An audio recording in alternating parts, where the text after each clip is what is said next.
Developing professional identity is about doing the best work all the time. I have a great fear of putting out work that I don't think is 100%, that has my name on it. So I'm very protective of anything that has my name on it. But I'm also willing to, if people disagree with what I have out there, willing to sit down and have a conversation about that, because I'm not the ultimate authority and I'm not the most knowledgeable person in the world. So my opinion and my product may not always be correct, 100% correct.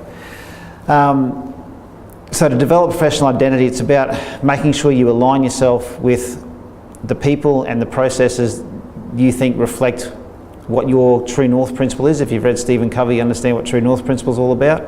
And as long as your True North principle is being reinforced, I think that your professional identity will be built.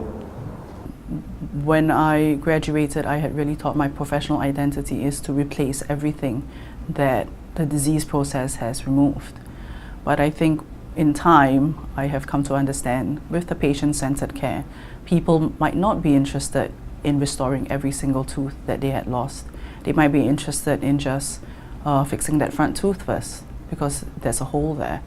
And they might not be very interested or concerned that they cannot chew very well.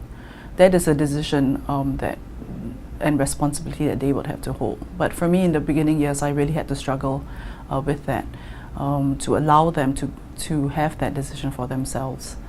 So right now, my treatment philosophy is to always give them that option to restore, giving them that option to restore everything that has been lost.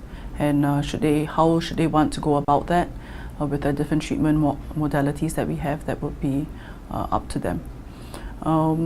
With respect to maintenance, I think that's very important. So I think driving home the fact that you can't see a dentist only when there is something wrong is something I do on a daily basis, and hopefully with my small input into the communities that I'm working in, I can improve the health there.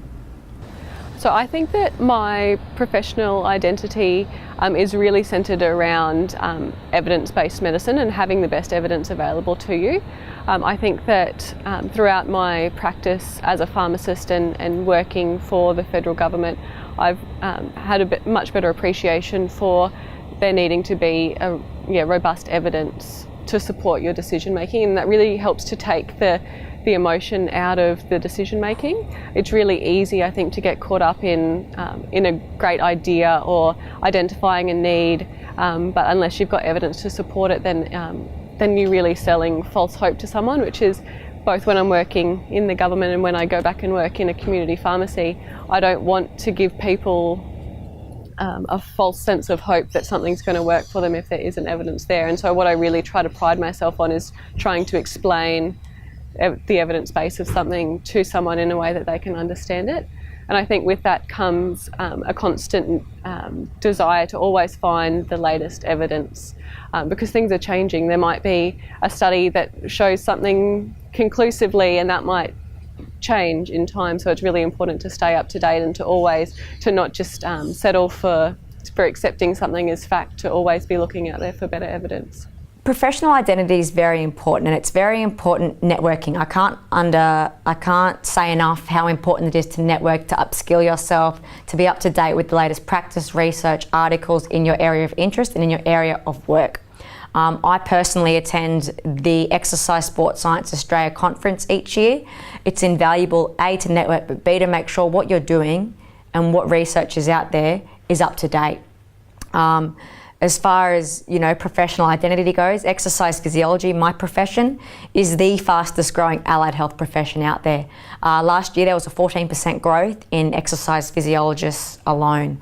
So it's really important, obviously, to continue that growth, but continue that awareness in the community. That awareness of no matter what your needs, no matter what your uniqueness is, you can seek advice from an exercise physiologist to better your health profile, to better your quality of life, and to better your knowledge on health and well-being. How I see myself fit into the professional practice is just looking, I suppose, once again, looking at client-centered care, but also looking about who I am. I believe in practicing what you preach. Not all exercise physiologists might be exercise people, but I certainly am. And I believe too then that enables me to relate to clients and know what I'm doing is right because I've experienced it myself.